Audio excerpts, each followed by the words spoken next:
9 de la mañana con 4 minutos, 9 con 4, estamos para toda la región de Magallanes y la Antártica chilena y toda la Patagonia chilena argentina. En estos momentos, señoras y señores, amigas y amigos, hay en la capital de la región de Magallanes 0 grados, ni más ni menos, con una sensación térmica de -3 y con probabilidades de lluvia y de nieve a partir del mediodía de forma intermitente. En Puerto Natales, -1 en estos momentos, -4 de sensación térmica. En las Torres del Paine, la octava maravilla del mundo, -3 con una sensación térmica de -3 también y con una humedad cercana al 89%. En Porvenir, Tierra del Fuego, condiciones climáticas complejas también, 0 grado con sensación térmica de -2 y con probabilidades de precipitaciones, se espera una máxima de 2.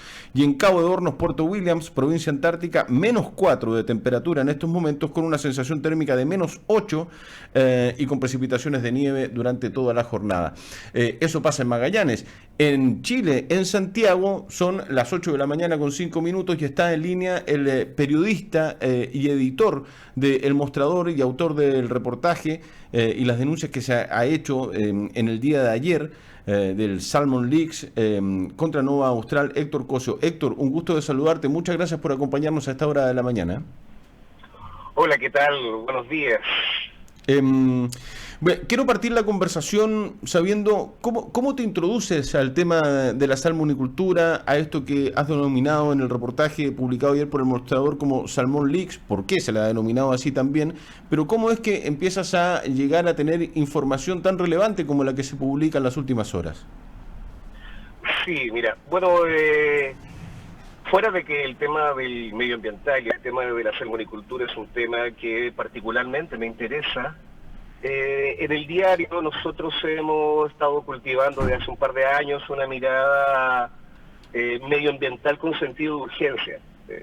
No se trata solo de que estamos a puertas de llegar a la COP25, sino también estamos plenamente conscientes que el derecho humano de vivir en un ambiente libre y sin contaminación tiene que ser un derecho que debe ser tratado y debe ser de responsabilidad también de los medios de comunicación. Eso como en un primer momento. Ahora, respecto al reportaje en particular, como bien tú decías, yo soy el editor general del diario, pero en ciertos temas me introduzco personalmente. Cuando a comienzos de este año se anunció la llegada de los reyes noruegos a Puerto Williams, nos fue contactadas estas personas de Puerto Natales y de Puerto Williams para darme antecedentes sobre esta situación. Es así como yo parto tomando conocimiento respecto de la situación específica de Nova Austral, pero desde esa perspectiva, desde una perspectiva pública, en donde lo particular era esta acción de lobby que habrían estado haciendo los reyes noruegos, que tenía como un principio, digamos, de replicar lo que había ocurrido en Argentina con el gobierno de Macri. En esa oportunidad hice un reportaje bien extensivo sobre el problema de la salmonicultura en general, sobre la situación que dejan ciertas empresas, específicamente el tema de los fondos marinos anóxicos que se ponen debajo de las jaulas y otras condiciones, digamos, que degradan el suelo marino y que afectan la contaminación. Y también me acerco a la comunidad científica en su minuto, a partir, digamos, de la intención de esta empresa de capitales noruegos y norteamericanos de fondos de inversión, de instalarse o de anunciar su crecimiento hacia la Reserva Mundial de la Biosfera a Cabo de Hornos. Así parte mi preocupación del tema, que desde luego eso no es lo que da origen a este reportaje, pero así parte mi preocupación. Ya, perfecto. ¿Y con quién con qué te vas encontrando? ¿Con qué te vas confrontando a medida que va avanzando producto de este interés, de esta preocupación respecto del tema? ¿Te sorprendes con algunos datos al principio? ¿Cómo empiezas a profundizar en la temática? Sí. Bueno, a partir de ese reportaje que también provocó en su minuto mucha reacción y fue lo que derivó también en que en Santiago se hicieran manifestaciones, especialmente de algunas instituciones ambientalistas como Greenpeace o como Terram, me fue abriendo, se me fue abriendo diferentes puertas, diferentes informaciones y fui logrando, digamos, obtener. Y claro, en toda investigación periodística siempre hay algún hito que te permite entrar y mirar por donde nadie está mirando. Y diría que yo creo que los 2 meses de investigación, 3 meses de investigación que duró esto, al principio fue trabajar a ciegas, hasta que cerca de 1 mes y medio accedí a una información en particular, que es la que yo copio en el reportaje y que doy cuenta como origen. Y quiero ser preciso en esto. Por temas periodísticos, yo solamente elaboro un artículo a partir de pruebas que a mí me parecen irrefutables. He escuchado cierta intención del gerente general de Nikos Nikolaides de incluso decir que no está seguro, de que él le preguntó al gerente de producción, Arturo Schoffel, se había emitido este correo electrónico, y ellos deslizan de que esto podría ser un correo falso. O sea, quiero decir con toda propiedad que de ningún caso esto es falso, y yo creo que sería muy temerario de su parte confrontar la investigación periodística con argumentos de esa naturaleza. Ese primer correo que yo recibo es una declaración de intención, es una declaración de falsificación, una declaración de adulteración, de engaño contra la fe pública, y ahí parte mi trabajo en definitiva, cómo lograr probar que este correo electrónico donde se anuncia una intención, una instrucción de no anotar la mortalidad, es la punta de lanza. Lo primero era para mí resolver, bueno, qué significa la mortalidad, qué tan es importante es la mortalidad, por qué empiezan a buscar esto y cómo yo puedo probar en el tiempo, sabiendo que este era un correo del año 2016, que podría estar todavía en práctica. Y obviamente por razones digamos de secreto profesional no voy a entrar en el detalle en cómo adquiero esta información, pero lo que sí es cierto es que a partir de ahí es un trabajo un trabajo de hormiga, de análisis de mucho dato, accedo también a información reservada respecto de la doble contabilidad de esta empresa. También, como me imagino que deben suponer en Magallanes también, el trabajo periodístico, cuando uno adquiere, digamos, una prueba, no necesariamente es todo lo que aparece en el reportaje. Por lo tanto, algunos documentos que se anexan como pantallazos en el reportaje son pinceladas. Es decir, nosotros pudimos acceder a muchísima más información de la que está ahí contenida. Y eso nos permitió hoy darnos cuenta de que no estábamos frente a una situación menor, estábamos frente a una práctica extendida en el tiempo y que tenía, a nuestro juicio, como motivación una parte, la ocultación de información a la autoridad para evitar que multas, pero en específico más que las multas, lo que estaría detrás, de acuerdo a nuestra tesis periodística, es que estas multas generan además una cierta desanción. Pongo un ejemplo muy básico: si una empresa de salmonicultura cosecha o siembra 100 peces, si no cumple con la ley en ciertas circunstancias, para la próxima oportunidad él no puede plantar 100, tiene que plantar menos. Y eso afecta directamente a las utilidades de la empresa. Debemos recordar, y como así mismo lo dice Nova Austral, esa es una empresa que está muy bien catalogada, es una empresa que recibe premios, bonificaciones de precio en el mercado europeo y norteamericano, precisamente porque se premia esta idea de sustentabilidad. Y me gustaría tocar ese segundo plano, porque estamos hablando de números, no estamos hablando de contabilidad. Pero cuando una empresa tiene como un perfil público el presentarse como una industria green, como una empresa sustentable, como una empresa respetuosa del medio ambiente, y uno empieza a darse cuenta que dentro de la administración de la empresa existe mala fe, hay una presunción lúcida y muy clara de preguntarse, bueno, si esto es así, ¿cómo será el discurso en general? ¿De qué nos estamos enfrentando? Y eso es lo que impulsa, en definitiva, a seguir leyendo y a establecer como tesis periodística que lo que se buscaba aquí era evitar las multas, evitar el descrédito frente a todo un un proyecto comunicacional que ha invertido Nova Austral como una empresa green, y surgen dudas también. Si hay ocultamiento de la mortalidad, bueno, ¿qué hacen con esa mortalidad? ¿Dónde está?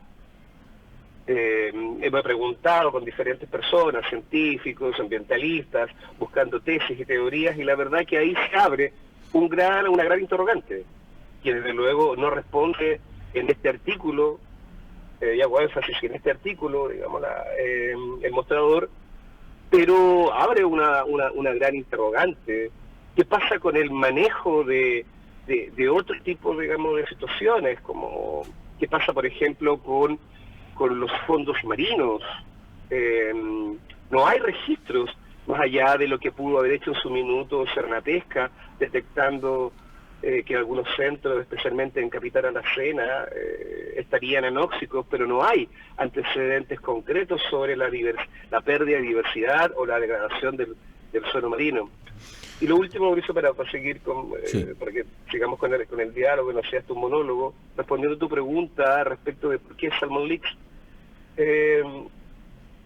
La prensa suele tener ciertos nombres que usa como fetiches, ¿no? Sí. Que es la forma que tienen los medios de comunicación de poder enganchar a la audiencia con algún elemento de interés. Y en Chile se ha usado mucho esto de gate, todas las cosas son gate. Y yo quise ponerle este artículo Salmon Leaks porque quiero hacer una referencia, que esta es una investigación documental, esta es una investigación que está hecha con fuentes cerradas y con mucho elemento de documentación. Uh-huh. Lo que nosotros tenemos como prueba periodística son numerosos correos electrónicos que vienen desde el interior de la empresa, y poseemos también tablas Excel completas por años completos respecto, digamos, de la contabilidad de la empresa. Por esa razón, digamos, siendo un guiño un poco a Wikileaks, sí, es que se llama así este reportaje. Por cierto, Héctor, a propósito de esto mismo, de lo último que estás comentando, ustedes, y a propósito de lo que me acabas de decir, que manejan muchos más correos electrónicos del interior de Nova Austral, me imagino con más información. ¿Ustedes poseen, tú manejas más información de la que se publicó en el día de ayer? Sí, siempre hay información. Cuando uno hace un reportaje, tiene información, hay dos tipos de información residual, que permite volver a profundizar sobre el tema para esclarecer algunos puntos que puedan parecer vagos, y información información complementaria y información adicional. Tenemos cierta información, desde luego que esto es una investigación periodística, esta no es una investigación policial. Sí. Nosotros, digamos, accedemos a información que nosotros valoramos periodísticamente, y hay que entender muy bien que, si bien nosotros estamos muy seguros de todo el material que nosotros tenemos, esto no es de una investigación judicial o policial en donde la empresa tiene que abrir todas sus cuentas. Nosotros tampoco tenemos esa capacidad de poder entrar, digamos, a todo lo que es el interior de una empresa. Nosotros tenemos secciones, tenemos partes que periodísticamente hemos ido hilvanando, hemos ido comparando y hemos ido armando en rompecabezas. Quiero confrontar lo que estamos conversando con el comunicado que se ha enviado por parte de Nova Austral durante la tarde de ayer. Y dice, voy a leer las primeras líneas para que lo podamos ir dialogando. Nova Austral jamás ha instruido al personal de ocultar o manipular información a Cernapesca o de llevar una doble contabilidad. Respecto de los correos incluidos en el reportaje de prensa conocido hoy, se realizará una investigación interna para confirmar que no hayan sido editados y manipulados por el denunciante anónimo, entendiendo ellos que hay un denunciante anónimo o varios denunciantes anónimos, y que a través de esa denuncia se podría, en ese traspaso de información en la mitad, antes de que llegue a manos de ustedes, haber hecho una manipulación de los correos. ¿Qué dices al respecto? Bueno, el que es tan evidente la reacción de ese comunicado responde a una asesoría comunicacional que seguramente fue hecha acá en Santiago. Mira, eso es como del ABC del periodismo.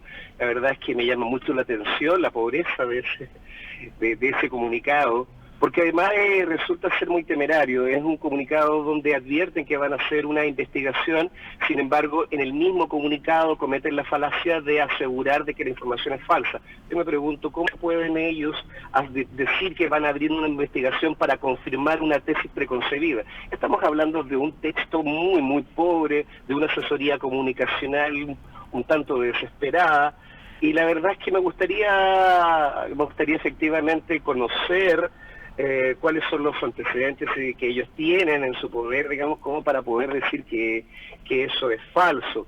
Respecto de las fuentes que uno maneja, es que se trata de una investigación seria.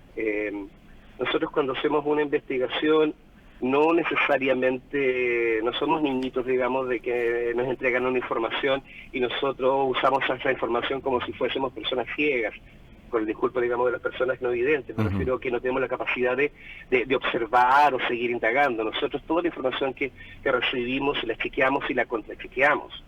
Lo mismo también con respecto, digamos, uno siempre tiene fuentes, y las fuentes Sí, evidentemente que son personas vivas. O sea, él no está advirtiendo nada que no se desconozca. Estas cosas no llegan desde luego desde el cielo. Por lo tanto, advertir y decir primero, afirmar que todo esto es absolutamente falso, que jamás lo hicieron, implica que lo que ellos están queriendo hacer es un poco tranquilizar los mercados. Hay que entenderlo bien, esto en qué proporción estamos hablando.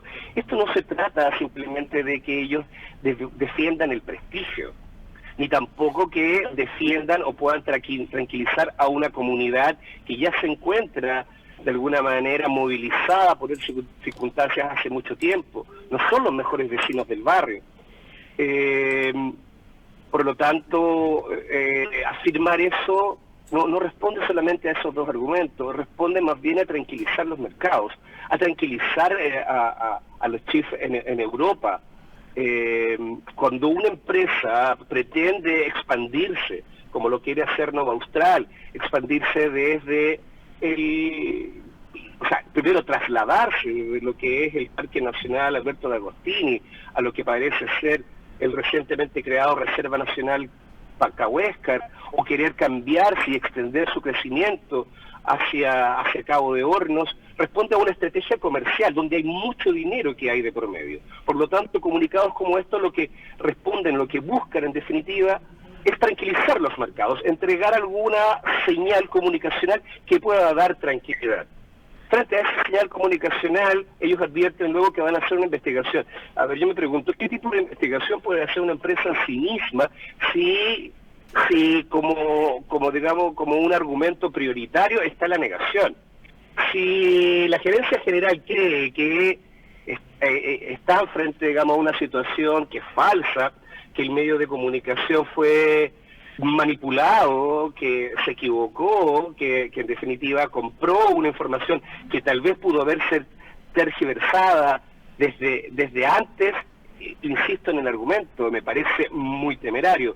Ahora habrá que ver la fuerza que tenga realmente Cernapesca para poder investigar esto, porque si Cernapesca tiene los elementos y tiene la decisión política de poder investigar esto a fondo, entonces llegará un momento en donde la gerencia general tendrá que ser confrontada periodísticamente sobre el comunicado que ellos han impulsado. Bueno, una de las críticas que se ha hecho profundamente y hace mucho tiempo a Cernapesca es la poca fiscalización, la poca gente que tiene para fiscalizar. Incluso hay situaciones donde las propias embarcaciones llevan a los fiscalizadores o al fiscalizador, porque hay re pocos fiscalizadores a nivel local, para que vaya a valga la redundancia, fiscalizar los puntos de producción. Eso habla muy mal de nuestro país como Estado, en términos de la poca preocupación respecto no solamente de la salmonicultura, sino que de otros ámbitos del desarrollo productivo respecto de cómo fiscalizamos.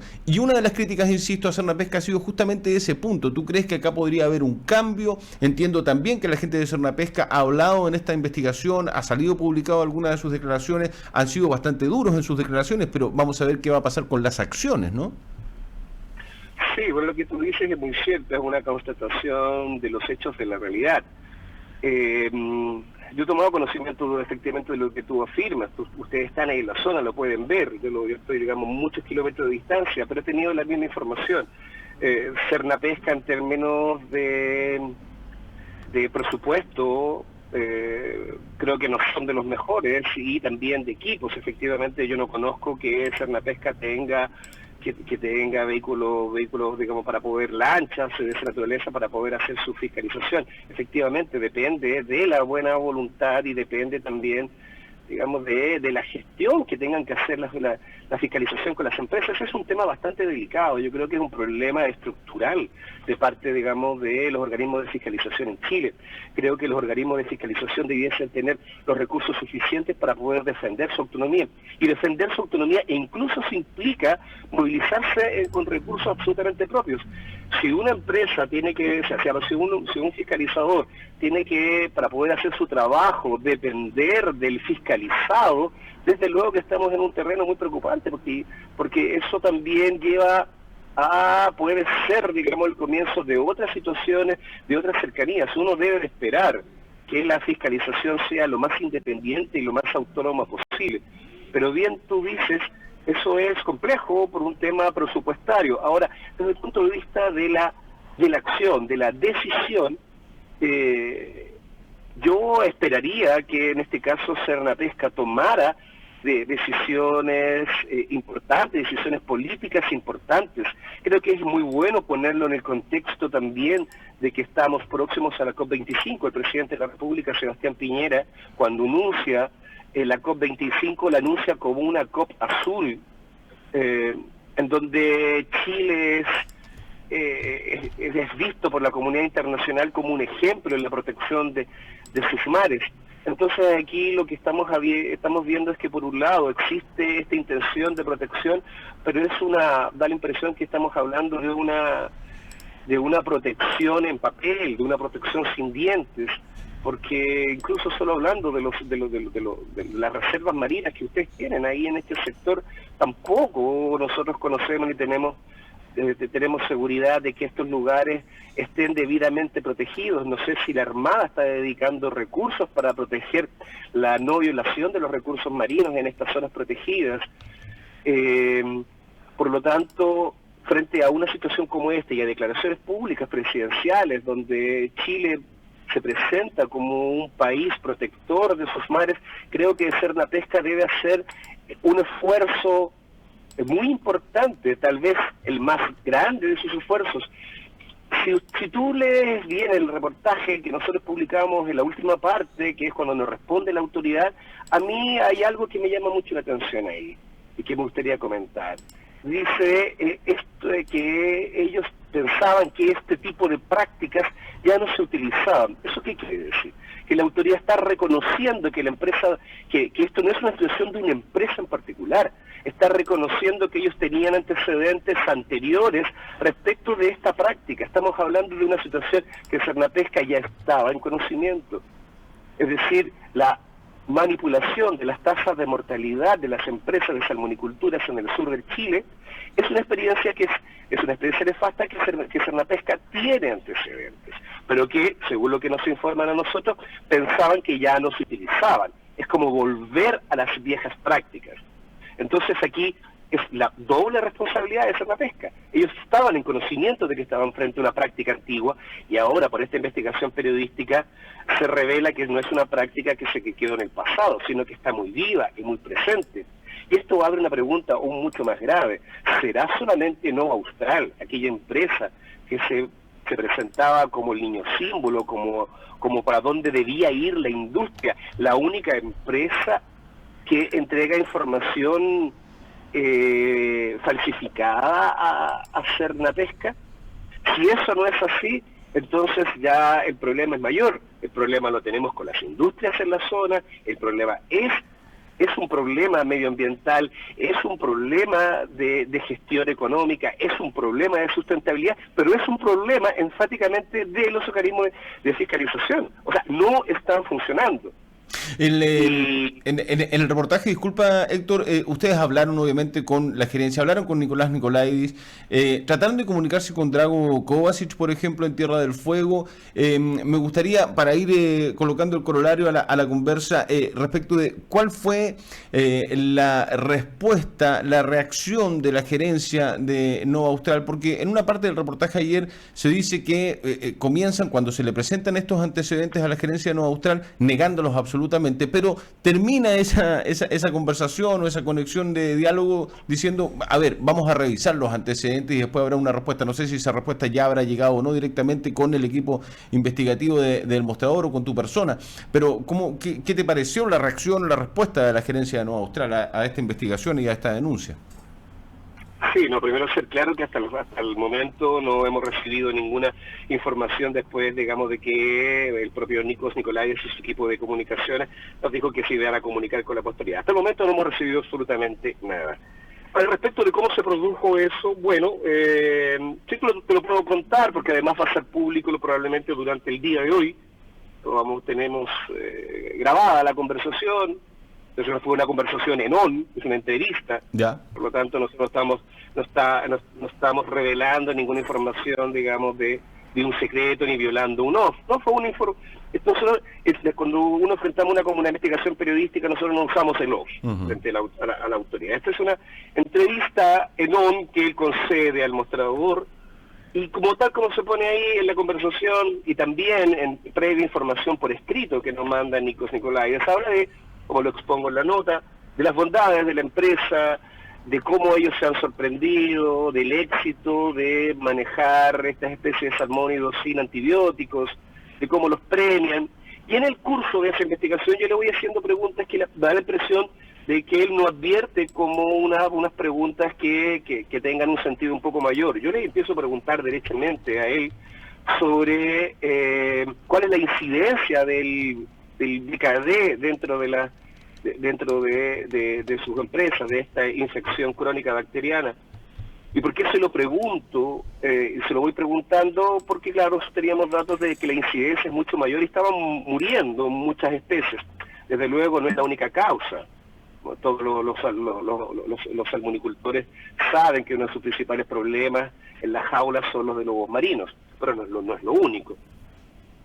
Y él empieza a minimizar, me dice que el impacto es muy negativo, es muy menor, que la verdad que ellos han trabajado muy bien con la prevención. Y después yo le pregunto sobre la mortalidad, derechamente, sobre cuáles son los porcentajes de mortalidad, si ellos cómo llevan la contabilidad. Y él continúa hablando absolutamente maravillas hasta que en un minuto yo lo contrasto y le digo en esta entrevista que nosotros tenemos antecedentes sobre correos electrónicos y sobre cierta contabilidad que habla en sentido contrario. Y él lo niega, me dice que eso no puede ser, que eso debe ser falso, y mientras se daba esta conversación yo ya tenía preparado un correo electrónico donde le había adjuntado al menos 4 documentos, que no son lo único que tenemos, pero adjuntamos 4 documentos para que él pudiese ver en línea. Fuimos tan transparentes que nosotros les entregamos nuestras pruebas, parte de nuestras pruebas antes de la publicación. Y esta conversación se produce cuando él tiene en pantalla estos documentos. Y desde luego, cuando empieza a ver los documentos, la conversación empieza a tornarse un poco extraña, empiezan a haber silencios, empiezan a haber tartamudeos, empiezan a haber una intención de volver al punto inicial, de tratar de olvidarse de esto y volver a conversar sobre las maravillas de la empresa. Y bueno, yo hago mi trabajo periodístico y sigo insistiendo sobre las pruebas. Y lo primero que él dice es que él cree que estos correos son falsos y me dice en ese minuto, en un intento también de intentar responderme, él como fuente y yo como periodista, decirme que tal vez yo estaría presa de una manipulación, que tal vez los documentos que tenía eran falsificados. Entonces yo le envío otra documentación y se produce una conversación en donde yo le empiezo a enviar informaciones hasta que la conversación se interrumpe y él me solicita también, digamos, sus asesores comunicacionales de suspender la conversación porque necesitan mirar los antecedentes para darme una respuesta oficial, respuesta que no he recibido, por cierto. Lo último, me tengo que ir al corte, Héctor, y usted como periodista sabe lo importante que son los cortes comerciales. Sí, claro. ¿Vamos a tener mayores antecedentes? ¿Ustedes van a hacer nuevas publicaciones en las próximas horas o en los próximos días, Héctor, como el mostrador?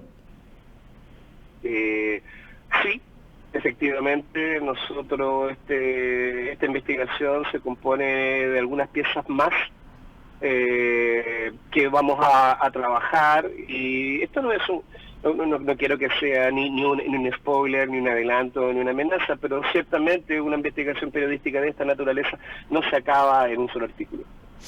Héctor Cosio, periodista, editor general del Mostrador, un gusto conversar contigo, muchas gracias por este espacio para toda la Patagonia chilena que nos está escuchando en estos momentos, la chilena y la argentina también a través de todas las plataformas de Polar Comunicaciones. Muchas gracias. Muchas gracias a ti también por este espacio para poder conversar, que en el fondo nosotros también trabajamos por la descentralización y yo creo que la información es parte precisamente de eso mismo. Que esté muy bien, buena jornada. Hasta luego, Héctor. Igualmente. Buen día. Pausa, volvemos.